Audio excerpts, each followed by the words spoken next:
Now, despite the ongoing pandemic and the mishmash of different school learning environments around the state and around the country, the Biden administration is telling states that testing in the spring must go on. The new directives from the U.S. Department of Education have surprised some and angered others. And it also raises the question, what will Ohio do? News 5's Jordan Vandenberg takes a closer look now at both sides of this testing divide.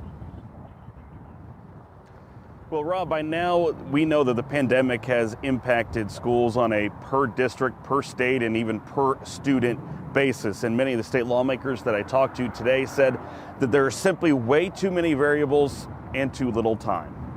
Whoever thought that they would be starting the first day of 8th grade from their bedroom. In person, online, or both, each day for the past 11 months has been a test, and soon may come an even bigger one. So you're going to tell me with all the at-risk factors that we are having, you still going to mandate a test? That's not right. I think that state tests have too much resources behind them for as little that they are utilized for. State Representatives Joe Miller and Juanita Brent both have concerns about mandated federal testing this school year.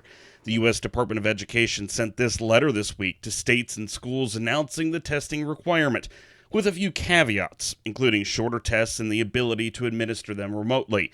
Federal officials say testing is needed for data on how impactful the pandemic has been. Those tests affect so many different factors within a family or within a school district. So we need to weigh that.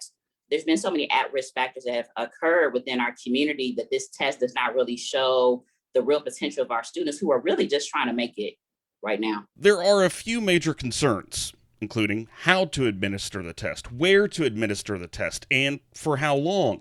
The impact of testing as normal, lawmakers say, cannot be understated, especially on already distressed schools like East Cleveland and Lorain. Right now, that actually affects our state report card.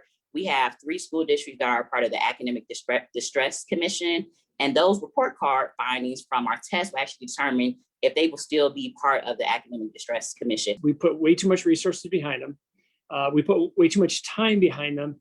And then we have added a punishment element to districts with report cards and teachers with their teacher evaluations. Lawmakers may soon vote on House Bill 67, which would remove the state testing requirement and also require the state to request a waiver from federal testing.